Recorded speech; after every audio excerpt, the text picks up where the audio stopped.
हमले को लेकर सिंगर राहुल फाजिलपुरिया का पहला बयान। न्यूज 18 पर बोले, मूसेवाला कत्ल कांड के खिलाफ आवाज उठाने पर लोरेंस गैंग से मिली थी धमकी। फायरिंग वाली रात थाने के अंदर ही आई थी 5 करोड़ रुपए की धमकी भरी कॉल। नए राज्यपाल असीम घोष ने ली पद की शपथ और गोपनीयता की। पंजाब एवं हरियाणा हाईकोर्ट के चीफ जस्टिस शील नागू ने दिलाई शपथ। सीएम नायब सिंह सैनी और कई मंत्री भी रहे मौजूद। कैबिनेट मंत्री आरती राव का बयान वाला वीडियो वायरल। कहा, हमने बीजेपी की जीत पर बनाई हवा। पूर्व मंत्री अभय सिंह यादव ने कसा तंज। खेल मंत्री ने कहा, कार्यकर्ताओं की मेहनत की वजह से मिली जीत। सुरजेवाला ने हरियाणा में कानून व्यवस्था पर उठाए सवाल। कहा, गैंग्स ऑफ वासेपुर बना प्रदेश। बीजेपी ने कहा, हुड्डा से बदला ले रहे सुरजेवाला। कांग्रेस सरकार में गुंडों को मिला संरक्षण। बीजेपी से गठबंधन पर सुखबीर बादल ने खोले पत्ते। कहा, अभी देखते हैं क्या होता है। सुनील जाखड़ ने की थी गठबंधन की वकालत तो सांसद रंधावा बोले, दोनों ने पंजाब से किया धोखा। ऑपरेशन सिंदूर को लेकर संसद के दोनों सदनों में हंगामा। खड़गे बोले, अभी तक नहीं पकड़े गए पहलगाम के दोषी। सरकार के मंत्री बोले, हम ऑपरेशन सिंदूर पर चर्चा को तैयार। बहादुरगढ़ में नकली सिगरेट फैक्ट्री का भंडाफोड़। 52 लाख कीमत की 7 लाख नकली गोल्ड फ्लैग सिगरेट बरामद। गुप्तचर विभाग और सीएम फ्लाइंग की कार्रवाई। यमुनानगर में आपसी रंजिश के चलते 2 गुटों में खूनी झड़प। जमकर चले ईंट पत्थर। पूरा गांव पुलिस छावनी में बदला। 23 से 25 जुलाई को कुरुक्षेत्र यूनिवर्सिटी में देश भर से जुटेंगे युवा। अंतर्राज्यीय युवा आदान प्रदान कार्यक्रम में 24 राज्यों के 600 युवा करेंगे शिरकत। खेल मंत्री गौरव गौतम ने दी जानकारी। हिमाचल में 3 दिनों के लिए रेड अलर्ट जारी। भारी बारिश की वजह से कुल्लू, शिमला और मंडी में कई जगह लैंडस्लाइड। यातायात हुआ प्रभावित। मुंबई एयरपोर्ट के रनवे पर फिसला एयर इंडिया का प्लेन। काफी मुश्किल के साथ पायलट ने जहाज को किया कंट्रोल। भारी बारिश की वजह से हुआ हादसा।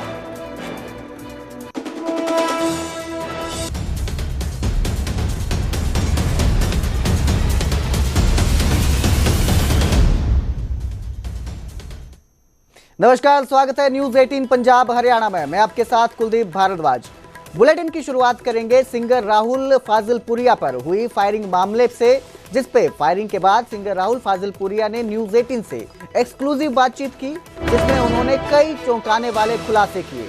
आए उन्होंने क्या कहा, आपको सुनवाते हैं।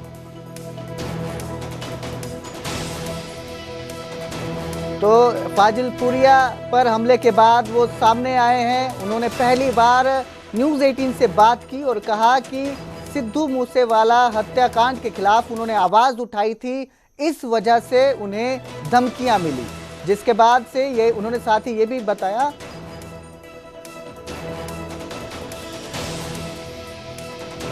क्या था पूरा मामला, ये क्यों आप पर हमला हुआ? पहली बात तो ये काफ़ी लोग डिनाई कर रहे थे हमला नहीं हुआ, तो वो बाद में कंफर्म हुआ कि हमला हुआ है। गोली चली थी मेरे सामने, आगे 2 लड़कों ने उतर के गाड़ी से पिछली सीट से आए थे, गोली चलाई थी। और हमला मेरे को अभी तक समझ में नहीं आया कि हुआ क्यों है। पुलिस के सामने उस दिन एक कॉल भी आया था, जो कि मैंने ही पुलिस को कहा था कि भाई इसको अभी ना तो मीडिया में बताएं ना कुछ, पहले आप इन्वेस्टिगेट करें फिर बताएं, क्योंकि वो पंजाबी में था और उसमें भी 5 करोड़ की बात करी गई थी। ऐसे कॉल पहले भी काफ़ी आ चुके हैं, तो कुछ कॉल्स पे कोई रिस्पॉन्ड होता था तो ठीक है, नहीं तो हम उठाते नहीं तो ये चलते रहते थे। तो इस बार मैंने पुलिस को कहा था इस पर आप अच्छे से इन्वेस्टिगेट करें जब तक कोई पकड़ा ना जाए। उसके बाद एक पोस्ट आती है, एक पोस्ट जो वायरल हुई थी उसमें एक गैंगस्टर का नाम सामने आया, एक दीपक नांदल का नाम सामने आया, जिसमें दावा किया गया कि वो आपके गाने प्रोड्यूस करता था। जी, मैं आपको बताना चाहूँगा कि दीपक और मैं काम करते थे, इसमें कोई दो राय नहीं है। और पिछले 3 से 4 साल से हम अलग काम कर रहे हैं और हमारा पैसे का ऐसा कोई लेन देन नहीं जिसमें कि इतनी भारी गोली चलानी पड़े। और मैं कहता हूँ कि फिर भी कोई मेरे ध्यान में ना हो, उनके में ना, उनको लगता है कि भाई ऐसा कोई हिसाब है तो वो हमें बना के भेज दे, आपके माध्यम से भेज दे, हम उसको अपने माध्यम से भेज दे। अगर मेरे बनते हो तो मैं दे दूंगा, उनके बनते वो दे देंगे। लेकिन ये गैंगस्टर वाला तरीका अगर अपनाया है तो इसमें पुलिस इन्वेस्टिगेट करे वो पोस्ट सही है कि नहीं है, उनने किया है कि नहीं किया है। मैंने तो सुनने में आया कि वो देश छोड़ के जा चुके हैं और कुछ इस तरीके की गतिविधियों में कनेक्टेड है, तो ये कोई तरीका नहीं है। बाकी मेरे को नहीं लगता कि उनकी तरफ से कुछ होगा, ये पुलिस इन्वेस्टिगेट करे उसके बाद ही पता लगेगा क्या। दीपक नांदल से आपकी आखिरी बातचीत कब हुई थी? आखिरी गाना आप लोगों ने कब शूट किया था? मेरी सर आखिरी बातचीत हुई थी, हमारे एक एग्रीमेंट हुआ था स्काई डिजिटल के साथ, जिस पे मैंने 32 बोर गाना किया था, आप लोगों ने देखा होगा। उस समय हमारा एग्रीमेंट हुआ था और 50 लाख रुपए मेरे अकाउंट में आए थे। फर्स्ट टाइम में मेरे अकाउंट में पेमेंट हुई थी। जैसे वो कह रहे हैं कि प्रोड्यूसर है वो, उन्होंने मेरे को बनाया है। मैं बताना चाहूँगा आज तक जितने भी शोज़ हुए हैं उनकी सारे अकाउंट्स वो संभालते थे, सारा हिसाब उनके पास है, जिसमें चाहे छोटी से बड़ी 100 रुपये की चीज़ से लेकर लाख रुपए की तक की चीज़ों का हिसाब है, वो भेज देंगे। और मुझे बनाने वाले हैं लेबल्स, टी सीरीज, जी म्यूजिक, वाइट हिल, जिनके डायरेक्ट एग्रीमेंट उनके पास हो रखे हैं। सारी पेमेंट उनके अकाउंट में है, एक नंबर में है सबके एग्रीमेंट से। तो इसका तो कहीं कनेक्ट होता ही नहीं। लास्ट जो पेमेंट मेरे अकाउंट में आई थी वो आई थी 50 लाख रुपए की, जिसमें से 24-25 के आसपास मैंने उनको दिए थे काम करने के लिए। हमारा हुआ था कि भाई हम अब आधा काम मैं देखूँगा, आधा कुछ गाने तू बनाइए अपने हिसाब से, मैं बनाऊंगा। इसी से हमारी बात डील हुई थी, तो उसमें से मैंने उनको पेमेंट दी थी। इसके स्काई डिजिटल भी गवाह है। और वो जो पेमेंट देनी है आज मेरे को ही रिटर्न करनी है। उसके बाद 32 बोर गाना किया है, वो ईडी में कनेक्ट हो गया, वो हमारा काम भी उलझा पड़ा है। नहीं तो क्या आपका कोई लेन देन नहीं है पैसे का बकाया? सर मेरे को, मेरी नॉलेज में ऐसा कोई लेन देन नहीं है। होता तो पिछले 4 साल से लेन देन के कहीं तो खबर आती, कहीं तो कुछ होता, या उनके पास कोई ऐसा मैसेज जो उन्होंने कभी मुझे किया हो बड़ा, मैंने ही घर बुला के हिसाब किया था, तो ऐसा कोई बड़ा हिसाब नहीं निकला कि इतना बड़ा कुछ करना पड़े या कुछ ऐसा हो। अगर आपको लगता है कि आपका कोई हिसाब किताब नहीं, फिर आपको क्या लगता है ये हमला किन लोगों ने करवाया? सर ये काफ़ी पिछले 2 साल से इस तरह की गतिविधियाँ होती रही। सिद्धू मूसेवाला का केस हुआ था तो हमने काफ़ी कड़े शब्दों में निंदा करी थी, काफ़ी चीज़ें कही थी दूसरे लोगों के बारे में। तो मुझे लगता है कि उनकी ईगो पे बात है, उस समय भी इस तरीके की हरकतें हुई थी जब भी पुलिस ने प्रोटेक्शन दी हुई थी। आपको पहली बार जो धमकी मिली थी वो कब मिली थी और उस वक्त कब आपको ये सुरक्षा मिली थी पहली बार? मेरे को सर ये सिद्धू मूसेवाले के जब मैंने उनके लिए प्रोटेस्ट किया था और उसके बाद कॉल्स आने लगे थे 3 से 4 महीने बाद, उसके बाद मेरे को प्रोटेक्शन मिली थी। उसके बाद 2 बार धमकियाँ आई हैं, 2 बार FIR कटी है। उसके बाद जब ये सुरक्षा की बात चली, जो पहले जो धमकियाँ मिली थी क्या उसमें किसी की गिरफ्तारी हुई कभी? नहीं, उसमें गिरफ्तारी नहीं हुई। उसमें भी एक व्यक्ति बाहर था, उनके घर पे गई थी पुलिस, वहाँ पे काफ़ी दबाव बनाया गया था। उनके फिर आए थे कि मैसेज भी कि भाई हम नहीं करेंगे आज के बाद, फलाना ढिमकाना, इस तरीके की बातें सुनने में आई थी। लेकिन वो पुलिस ने इन्वेस्टिगेट किया तो उसके बारे में कुछ नहीं पता। अब आपकी गुरुग्राम पुलिस ने सुरक्षा कब वापस ली थी और उसके बाद क्या आपने दोबारा से सुरक्षा की गुहार लगाई थी? मेरी सुरक्षा सर 20-25 दिन पहले ही वापस हुई थी, और जिसके लिए मैंने अपनी पूरी पैरवी करी थी। कमिश्नर साहब से भी मिला था, DCP साहब से मिला था, तो उन्होंने मेरे को आश्वासन दिया था कि भाई इसमें हम रिव्यू करा रहे हैं, और रिव्यू कराने के लिए उन्होंने मेरी एप्लीकेशन लगाई हुई थी। तो किसी कारणवश कावड़ के चलते वो भी बिजी थे और मेरा भी इधर उधर आना जाना होता, दोबारा मिल नहीं पाए, तो इसके रिव्यू में चल रही थी सुरक्षा, तो उन्होंने करनी थी वापस। क्या आपने कोई अपनी खुद की सुरक्षा के लिए कोई लाइसेंस के लिए अप्लाई किया था, आर्म्स लाइसेंस के लिए? मैंने अभी अप्लाई किया था, और जिस दिन ये घटना हुई मैंने उस दिन ही एक ऑफिसर से पूछा भी था कि सर मेरे को भी कहीं जाना है, क्योंकि उस दिन मैं निकल रहा था 1 हफ्ते के लिए। तो मैंने शाम को ही फ़ोन किया, सर मैं 1 हफ्ते के लिए बाहर हूँ, तो अगर आज वेरिफिकेशन हो जाए तो थोड़ा जल्दी काम हो जाएगा। तो मेरे तो उस दिन भी बात हुई थी। अपनी सेफ्टी को लेकर अगर कंसर्न ना हो तो फिर गलत है, मतलब अपनी सेफ्टी को लेकर कंसर्न था। और गुड़गांव पुलिस में इन्वेस्टिगेट कर रही है, और मेरे को पूरी उम्मीद है और पूरा विश्वास है कि वो बिल्कुल इसको जल्दी से जल्दी पकड़ेंगे। उन्होंने 1 दिन में गाड़ी भी पकड़ी, रेकी करने वालों को पकड़ा, आगे भी पकड़ेंगे और इसको क्लियर करेंगे। क्या उस दिन आपने देखा हो कितने हमलावर थे उस गाड़ी में सवार? सर उस दिन 2 हमलावर थे जो पीछे से उतरे, तो एक गाड़ी चला रहा होगा, एक आगे बैठा होगा, तो 2 उतर के आए थे। पहले तो मैंने उन्हें सोचा कि कोई फैन वैन फोटो कराने आ रहे हैं। जब दूसरा उतर के भागा पिस्टल लेके, जब मैंने उसी टाइम पे गाड़ी बैक गियर में लगा के जितनी स्पीड हो सकती थी मैंने पीछे गाड़ी करी, और वो फिर वो भी उतने गोली चला, भागते भागते उन्होंने गोली चलाई और फिर वापस वो भी गाड़ी में बैठ के भाग। आप अक्सर हम देखते हैं कि आप जब निकलते हैं आपके साथ अपने निजी सुरक्षा गार्ड या फिर आपका ड्राइवर या फिर यूँ कहे कि आपके और भी साथी आपके साथ रहते हैं, गाड़ियों का काफिला रहता है। उस दिन क्या वजह थी कि आप अकेले थे गाड़ी में? सर उस दिन की वजह ये थी कि मैं उस दिन हुड्डा ऑफिस में काम गया था और एक दोस्त के साथ गया था, तो मैं तो अपनी खुद गाड़ी फाजिलपुर से लेके यहाँ पे वापस आ रहा था अपने घर पे। तो और उस दिन मेरे को कहीं पर्सनल जाना था, तो उस दिन ये ऐसा हुआ था कि कभी कभार ही होता है कि आदमी अकेला भी निकल लेता है, तो उनमें से वो एक दिन था कि मैं अकेला था, नहीं तो कभी ऐसा हुआ नहीं कि मैं अकेला रहूँ। तो उधर चंडीगढ़ में असीम घोष ने राज्यपाल की शपथ ली। हरियाणा के नए राज्यपाल के रूप में उन्होंने शपथ ग्रहण की। पंजाब एवं हरियाणा हाईकोर्ट के चीफ जस्टिस शील नागू ने उन्हें शपथ दिलवाई। हरियाणा राजभवन में शपथ ग्रहण समारोह रखा गया था, जहां पंजाब के राज्यपाल गुलाब चंद कटारिया भी मौजूद रहे। सीएम नायब सिंह सैनी और कई मंत्री भी शपथ ग्रहण समारोह में मौजूद रहे। तो हरियाणा के नए राज्यपाल असीम घोष ने शपथ ली है। हाई कोर्ट के जो जस्टिस हैं शील नागू, उन्होंने उन्हें शपथ दिलवाई।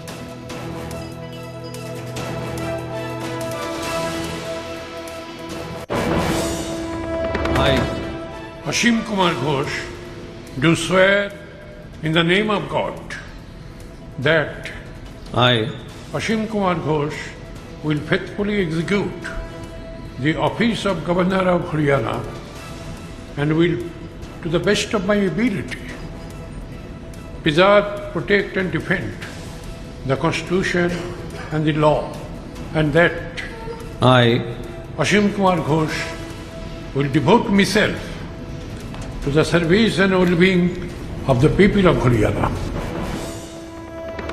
तो वहीं हरियाणा कांग्रेस की आज बड़ी बैठक है। पार्टी संगठन को लेकर आज शाम बैठक होगी। इंदिरा भवन में अहम बैठक का आयोजन किया गया है। जिला संयोजकों के नाम शॉर्टलिस्ट किए जाएंगे। केसी वेणुगोपाल इस बैठक की अध्यक्षता करेंगे। बैठक में हरियाणा कांग्रेस के प्रदेश अध्यक्ष उदय भान, पूर्व मुख्यमंत्री भूपेंद्र सिंह हुड्डा, हरियाणा से CWC मेंबर दीपेंद्र हुड्डा, कुमारी शैलजा और रणदीप सिंह सुरजेवाला भी मौजूद रहेंगे। तो बड़ी बैठक आज कांग्रेस की होगी। संगठन को लेकर बैठक की जाएगी, जिसकी अध्यक्षता जो है वो केसी वेणुगोपाल करेंगे। इस खबर पर ज्यादा जानकारी के लिए मेरे सहयोगी रवि मिश्रा मेरे साथ जुड़े हैं। रवि, क्या कुछ जानकारी इस बैठक के बारे में और क्या इस पे चर्चा हो सकती है? देखिए, साफ तौर पर संगठन के निर्माण के लिए तमाम कोशिशें कवायदें होती हुई नजर आ रही है। राजधानी दिल्ली में महत्वपूर्ण बैठक आज कांग्रेस के इंदिरा भवन में होते हुए नजर आएगी। तकरीबन 4 बजे ये बैठक होने वाली है। हरियाणा कांग्रेस संगठन को लेकर ये बैठक होगी, जिसमें केसी वेणुगोपाल, बीके हरिप्रसाद, एक कर तमाम जो हरियाणा के दिग्गज नेता है कांग्रेस के, सबसे बातचीत करेंगे और जिला अध्यक्षों को लेकर जो नाम सेलेक्ट हुए हैं उस पर बातचीत कर आखिरी मोहर लगाते हुए नजर आएंगे। उसके बाद ये लिस्ट कांग्रेस आला कमान के पास जाएगी और फुल एंड फाइनल होकर कांग्रेस डोमेन में इसको जब जाहिर कर दिया जाएगा। आपको बता दें, भूपेंद्र सिंह हुड्डा, कुमारी शैलजा, रणदीप सुरजेवाला, प्रदेश अध्यक्ष उदय भान की बात करें तो तमाम लोग आज इस बैठक में अपनी भूमिका अदा करते हुए नजर आएंगे। देखिए, काफी लंबे समय की कोशिश कवायद चल रही है कि कांग्रेस का जो संगठन निर्माण है हरियाणा का वो कब होगा, और इस पर सत्ता पक्ष की बात करें, विपक्ष की बात करें, अन्य दलों की बात करें, तमाम लोग कटाक्ष करते हुए नजर आए। जी बिल्कुल, क्योंकि जब राहुल गांधी आए थे तो लग रहा था कि जल्द ही कांग्रेस अपने संगठन का ऐलान कर देगी, संगठन बन जाएगा, लेकिन अभी तक संगठन का ऐलान नहीं हुआ है। कब तक इसकी संभावना है? जी बिल्कुल, देखिए इस तरीके से आज की ये बैठक होने वाली है। इस बैठक के बाद ये उम्मीद लगाई जा सकती है कि आने वाले कुछ दिनों में कांग्रेस अपने हरियाणा संगठन को लेकर घोषणा कर दी जाएगी। जिला अध्यक्षों को लेकर तमाम जो लगातार बैठकें हुई और पर्यवेक्षक नियुक्त किए गए और पैनल डिसाइड किया गया है, उसी के मद्देनजर आज ये महत्वपूर्ण बैठक इंदिरा भवन में होते हुए नजर आएगी, जिसमें जो शॉर्ट लिस्टेड नाम है उन पर चर्चा होगी और बाद में वो फाइनल होते हुए नजर आएगी। जी बहुत बहुत शुक्रिया इस तमाम जानकारी के लिए रवि। तो आज कांग्रेस की बड़ी बैठक है, जिसके बाद उम्मीद लगाई जा रही है कि कहीं ना कहीं संगठन को लेकर भी जल्दी ऐलान कर दिया जाएगा।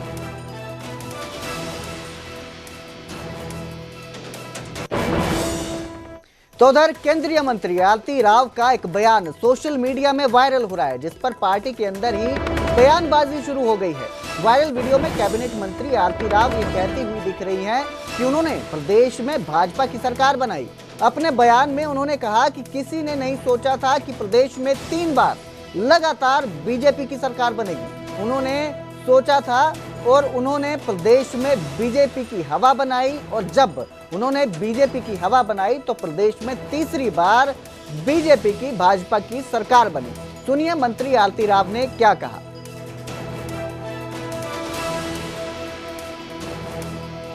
तो आप सभी से मेरे को धन्यवाद करना है कि किसी ने नहीं सोचा था कि 3 बार भारतीय जनता पार्टी की सरकार बनेगी। किसी ने सोचा था?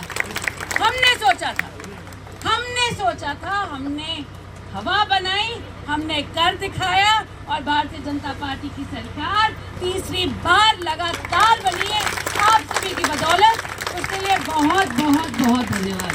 और आज आज के दिन मैं बस चाय पे चर्चा किया, मैं बस मिलने आई थी आप सभी से। सरपंच साहब आपसे मिलने आई थी और आप सबसे मिलके आज बहुत बहुत धन्य हुई हूँ।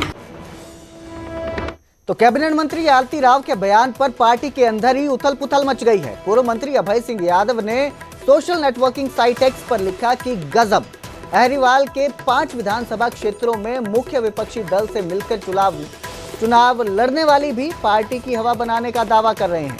बताया जा रहा है कि केंद्रीय मंत्री राव इंद्रजीत सिंह और अभय सिंह यादव के बीच में 36 का आंकड़ा है।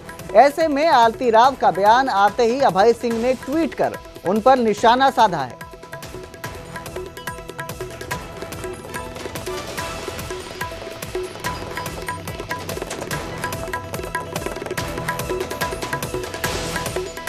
आरती राव के बयान पर खेल मंत्री गौरव गौतम ने कहा कि यह उनका निजी विचार हो सकता है।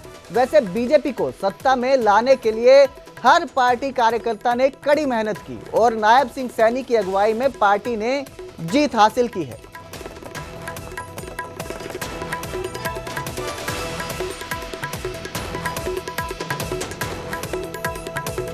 तो ये बयान सामने आया है, खेल मंत्री हैं गौरव गौतम, जिन्होंने कहा कि ये निजी विचार हो सकता है। जो आरती राव हैं उनका ये निजी विचार हो सकता है क्योंकि बीजेपी को सत्ता में लाने के लिए पार्टी के हर कार्यकर्ता ने कड़ी मेहनत की है और इसी के चलते पार्टी जो है वो सत्ता में आई है। पार्टी के कार्यकर्ता की मेहनत से, हरियाणा प्रदेश की जनता जनार्दन के आशीर्वाद से, इस प्रदेश के यशस्वी मुख्यमंत्री नायब सिंह सैनी जी पर जो भरोसा जताया हरियाणा प्रदेश की जनता जनार्दन ने, हम सब ने मिलकर इस सरकार को बनाया है। मुझे लगता है कि इस मामले में सबको साथ लेकर सबका सहयोग इस सरकार को बनाने के लिए, आपस में बयानबाजी करनी चाहिए, ये उनका व्यक्तिगत मामला है, लेकिन मैं ऐसा मानता हूं कि भारतीय जनता पार्टी के कार्यकर्ताओं के अथक प्रयास से, मेहनत की पराकाष्ठा से ही सरकार बनी है। मैंने सबका नाम लिया, भारतीय जनता पार्टी सब में है। उधर बहादुरगढ़ में नकली सिगरेट फैक्ट्री का भंडाफोड़ हुआ। फैक्ट्री में नकली गोल्ड फ्लैग सिगरेट बन रही थी। फैक्ट्री से करीब 7 लाख नकली सिगरेट जब्त की गई। 52 लाख रुपए की ये सारी जब्त की हुई सिगरेट की कीमत बताई जा रही है। गुप्तचर विभाग और सीएम फ्लाइंग की कार्रवाई हुई है और नकली सिगरेट बनाने का भंडाफोड़ हुआ है। वही सिगरेट जो स्वास्थ्य के लिए हानिकारक है, वो भी अगर नकली हो तो कितना नुकसान हो सकता है। और ये फैक्ट्री जो है नकली सिगरेट बना रही थी, जिसका भंडाफोड़ हुआ, जिसके बाद जो सिगरेट है वो जब्त कर ली गई है। 7 लाख नकली सिगरेट जब्त की है, जिसकी कीमत करीब 52 लाख रुपए बताई जा रही है। गोल्ड फ्लैग की नकली सिगरेट बरामद हुई है एमआई के प्लॉट नंबर 950 एमआई में। तो उस पर टीम जा रही है, रेड की जा रही है और उसके आगे कानूनी कार्रवाई की जाएगी। कुरुक्षेत्र यूनिवर्सिटी में युवा सम्मेलन होगा। 23 से 25 जुलाई को अंतर्राज्यीय युवा आदान प्रदान कार्यक्रम होगा। 24 राज्यों के 600 युवा कार्यक्रम में शिरकत करेंगे। प्रदेश की नायब सिंह सैनी सरकार इसका आयोजन कर रही है। खेल मंत्री गौरव गौतम ने प्रेस कॉन्फ्रेंस कर ये जानकारी दी है। कार्यक्रम से युवाओं में अनुशासन और नेतृत्व की भावना बढ़ेगी, भाईचारे की भावना बढ़ेगी और अंतर्राज्यीय रिश्ते भी मजबूत होंगे। मुझे इस बात कर बताते हुए इस बात की खुशी हो रही है कि एक भारत श्रेष्ठ भारत के विजन से सांस्कृतिक सद्भाव को बढ़ाने के लिए नायब सिंह सैनी जी की सरकार 23 जुलाई से 25 जुलाई 2025 तक कुरुक्षेत्र विश्वविद्यालय में 3 दिवसीय अंतर्राज्यीय युवा आदान प्रदान कार्यक्रम का आयोजन कर रही है। इसकी थीम है एक भारत श्रेष्ठ भारत। जिस प्रकार से माननीय इस देश के यशस्वी प्रधानमंत्री श्री नरेंद्र मोदी जी ने 31 अक्टूबर 2015 को ये विजन दिया था सरदार वल्लभ भाई पटेल जी की जन्म जयंती पर, एक भारत श्रेष्ठ भारत, उसी के नियमित ये कार्यक्रम रखा गया है। इस कार्यक्रम में भारत के 24 राज्यों के सभी युवा प्रतिनिधि हिस्सा लेंगे। अपनी संस्कृति का आदान प्रदान हो, प्रोत्साहित करना हो और भावनात्मक एकता को मजबूत करने के लिए इस कार्यक्रम को रखा गया है। साथियों, युवा नागरिक में नेतृत्व, अनुशासन और नागरिक की जिम्मेदारी को बढ़ाने के लिए इस देश के युवाओं की क्या भूमिका हो सकती है, इस प्रकार का ये आयोजन हमारी सरकार ने, नायब सिंह सैनी सरकार ने किया है। और अब जिक्र अंबाला की उस घटना का जिसने पूरे इलाके में हड़कंप मचा दिया। रिहायशी इलाके में ड्रोन गिरने से हड़कंप मच गया। सेना का एक ड्रोन आबादी वाले इलाके में गिरा। धूलकोट इलाके में भारतीय सेना का ये ड्रोन गिरने से हड़कंप मच गया। लोगों में अफरा तफरी मच गई। अभ्यास के दौरान ड्रोन जो है वो रेंज से बाहर हो गया था, जिसके बाद वो आके रिहायशी इलाके में गिरता है। इलाके में ड्रोन के गिरते ही हड़कंप मच गया। सूचना के बाद मौके पर सेना के अधिकारी पहुंचे और ड्रोन को अपने कब्जे में लेकर आगे की कार्रवाई शुरू की। लेकिन इस तरह से अचानक से रिहायशी इलाके में ड्रोन गिरने से लोगों में दहशत फैल गई। जो पता चला है कि वो ड्रोन आर्मी का हेडक्वार्टर है, जो 1812 रॉकेट यूनिट, उनका ये ड्रोन। मौके पर आर्मी और एयरफोर्स के दोनों अधिकारी पहुंचे थे। हाँ, वो आर्मी के जो पर्सन थे वो ड्रोन को अपने कब्जे में लेकर मौका करना चाहते। उधर चरखी दादरी में धर्म बदलकर निकाह करने का मामला सामने आया। हिंदू युवती का धर्म परिवर्तन कर निकाह करवाया गया। धर्म परिवर्तन को लेकर ग्रामीणों में भारी रोष है।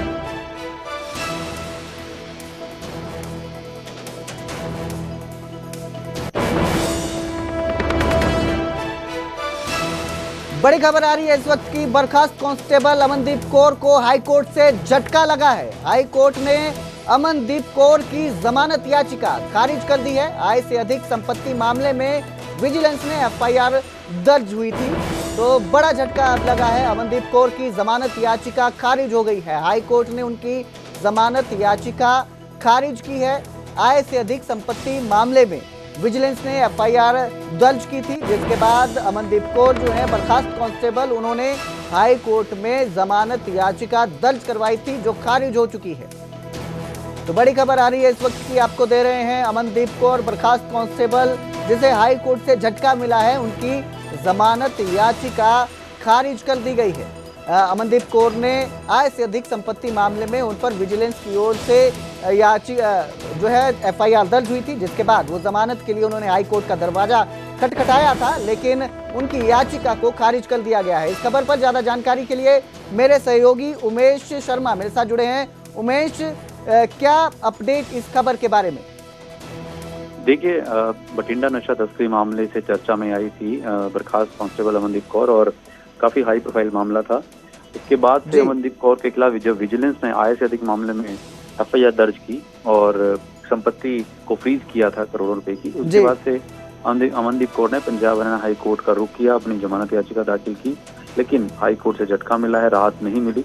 हाई कोर्ट ने जमानत याचिका खारिज कर दी है जी। और जिस तरह से एफआईआर दर्ज हुई थी, जिसमें करोड़ों की संपत्ति का हवाला दिया गया विजिलेंस की तरफ से, कहा गया कि काफी करोड़ों की संपत्ति फ्रीज भी की जा चुकी है, तो उसको देखते हुए जो तथ्य रखे गए, हालांकि अभी डिटेल ऑर्डर आना बाकी है कि क्या क्या उसमें तथ्य थे और किस तरह से कोर्ट ने उसको ऑब्जर्व किया, लेकिन फिलहाल खबर यही है कि राहत नहीं मिली है और जमानत याचिका जो है अमनदीप कौर की खारिज हो चुकी है। जी, बहुत बहुत शुक्रिया इस तमाम जानकारी के लिए। तो आपको बता दें कि पंजाब पुलिस की बर्खास्त महिला कांस्टेबल अमनदीप कौर को विजिलेंस ने आय से अधिक संपत्ति के मामले में गिरफ्तार भी किया था। इसके साथ ही इनके पास करीब 1 करोड़ 35 लाख रुपए की संपत्ति जो है वो पुलिस ने फ्रीज की थी। फिर इसके बाद जो अमनदीप कौर है वो उन्होंने हाई कोर्ट का दरवाजा खटखटाया, जमानत याचिका दर्ज करवाई, लेकिन अब हाई कोर्ट से जमानत याचिका खारिज की जा चुकी है।